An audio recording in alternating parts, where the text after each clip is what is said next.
Magandang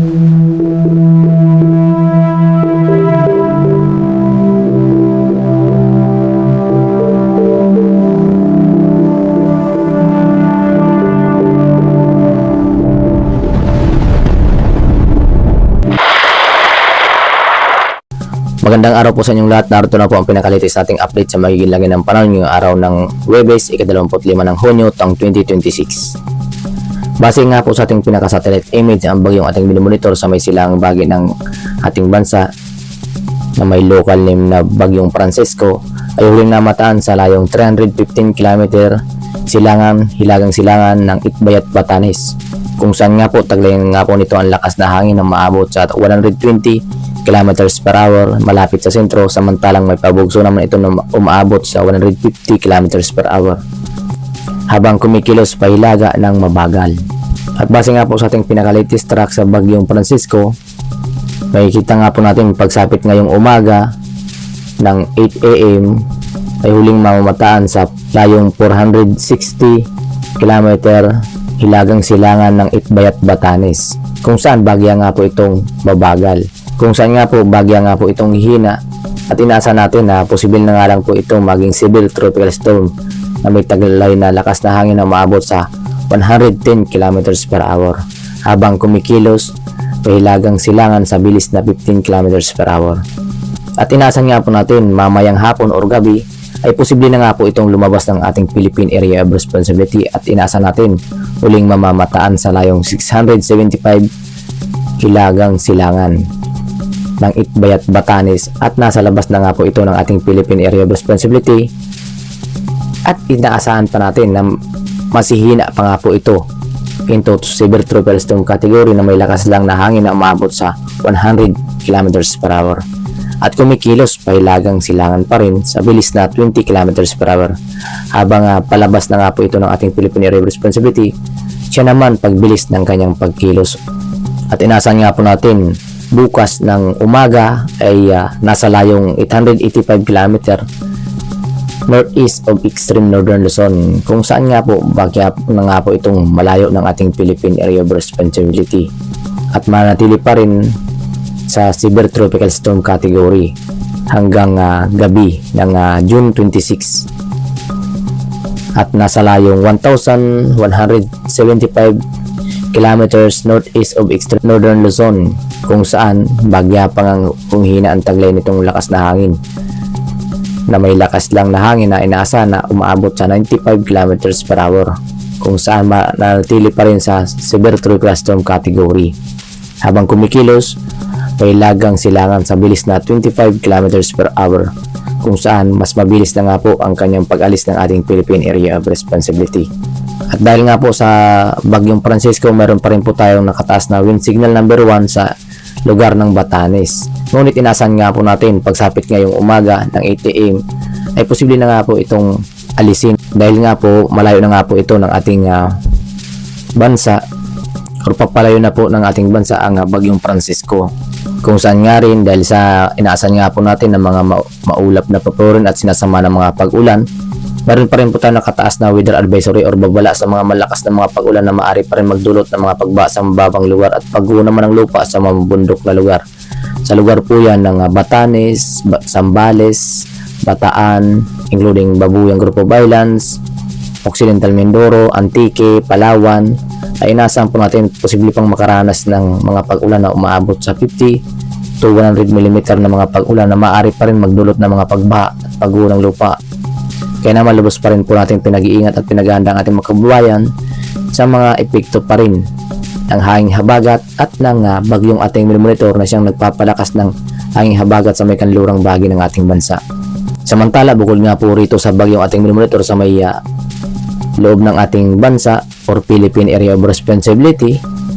meron din po tayong minimonitor na bagyo sa may labas ng ating Philippine Area of Responsibility na may international name na Higos. At huling namataan nga po yan sa layong 1,875 km silangan ng Central Luzon, kung saan nga po taglayan nga po nito ang lakas na hangin na umaabot sa 65 km per hour malapit sa sentro, samantalang may pagbugso naman ito na umaabot sa 80 km per hour habang kumikilos pakanluran hilagang kanluran sa bilis na 20 kilometers per hour, kung saan isa nga po itong tropical storm category, kung saan ito nga po ang inaasahan natin na posibleng nagbabanta na posibleng dumaan dito sa ating bansa. At base nga po sa ating pinaka-latest track nitong bagyong Higos na nasa labas ng ating Philippine Area of Responsibility, nakita nga po natin na posible nga po itong mas lumapit pa dito sa may extreme northern Luzon. At huling mamamatan nga po yan pagsapit ngayong umaga ng 8 AM sa layong 1,635 kilometers east of northern Luzon. Nasa labas pa nga rin po ito ng ating Philippine Area of Responsibility, ngunit taglay na nga po nito ang lakas na hangin na umaabot sa 75 kilometers per hour malapit sa sentro, habang kumikilos pahilagang kanluran sa bilis na 25 kilometers per hour. Tinasan nga po natin pagsapit mamayang gabi, nasa layong 1,440 kilometers silangan ng extreme northern Luzon, kung saan nasa labas pa nga rin po ito ng ating Philippine Area of Responsibility, ngunit bagya na nga rin po itong lumalapit ng ating Philippine Area of Responsibility. At inasa natin pagsapit bukas ng umaga ay posible na nga itong pumasok ng ating Philippine Area of Responsibility sa layong 1,310 km silangan ng northeast of extreme northern Luzon, kung saan isa na nga po itong tropical depression category, kung saan bagya nga po itong ihina ang taglay na lakas na hangin na umabot sa 55 km per hour malapit sa sentro, kung saan bagya nga pong bumilis ang kanyang pagkilos na umabot sa 35 km per hour. Pagsapit nga rin po ng hapon or gabi, posible nga na rin po itong lumabas ng ating Philippine Area of Responsibility at nasa layong 1,585 km northeast of extreme northern Luzon, kung saan ay taglay na lakas na hangin na umabot sa 45 km per hour, habang kumikilos nga po ito pahilaga sa bilis na 45 km per hour, kung saan bagya nga rin po itong dadaan dito sa ating Philippine Area of Responsibility. Ngunit kung ito ay pumasok nga po ng ating Philippine Area of Responsibility, ay bibigyan po natin ito sa local name na Bagyong Gardo, ang pang-pitong bagyo na posibleng mabuo sa taong 2026 at pang-tatlong bagyo naman sa buwan ng Hunyo. Samantala, base nga po sa ating pinaka-tropical cyclone threat potential pagsapit ngayong June hanggang July, makikita nga po natin na ang bagyong Francisco ay kikilos nga po ito pahilaga silangan, kung saan palabas na nga rin po ito ng ating Philippine Area of Responsibility sa mga susunod na mga araw. Kaya naman, inaasahan po natin na papalayo na ito ng ating Philippine Area of Responsibility o papalabas ng ating Philippine Area of Responsibility. Samantala, habang lumabas na nga ito ng ating Philippine Area of Responsibility, ang bagyong Francisco, makita nga natin na papasok naman ito ng ating Philippine Area of Responsibility, ang bagyo sa may silangang bahagi ng ating bansa, especially sa may silangang bahagi ng Luzon, kung saan bahagya nga lang din po itong papasok ng ating paro bago tuluyan lumihis na nga po palayo ng ating bansa, o dadaan lang po sa loob ng ating Philippine Area of Responsibility, at bibigyan po natin ito sa local name na Bagyong Gardo. Samantala, makikita rin natin na posible pang may mabuo na tropical cyclone threat sa may silangang bahagi ng Mindanao, especially dito sa may silangang bahagi ng Mindanao, papasok ng ating PAR patungo dito sa may Visayas. At inasa natin pagsapit ng July 1 hanggang July 7, makikita nga po natin na posible nga pong mayroon pang mabuo na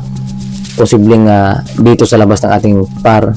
at dito sa may kanlurang bahagi ng ating bansa. Kaya naman maging alerto lang po tayo at maging updated lang po tayo sa mga panibago naming ulat na namin ilalabas ukol dito sa magiging masamang panahon sa mga susunod na araw at pagbuo pa ng mga panibagong tropical cyclone threat potential or mga bagyo. Para naman sa magiging lagi ng panahon sa ating karagatan, sa kasalukuyan nga po wala na po tayo nakataas na gale warning sa kahit anong baybayin ng ating seaboard.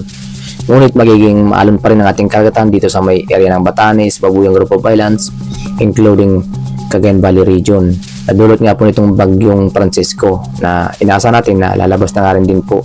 ang ating Philippine Area of Responsibility sa mga susunod na mga araw,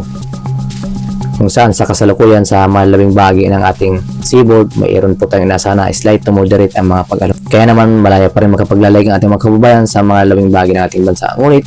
maging alerto pa rin po tayo dahil sa mga banta pa rin na malakas na bugso ng hangin na dulot nga po nitong bagyong Francisco. At yan nga po ang pinakalitis nating update sa magiging lagi ng panahon ngayong araw ng Huwebes, ika-25 ng Hunyo taong 2026. Maraming salamat sa inyong lahat at ingat po tayong lahat.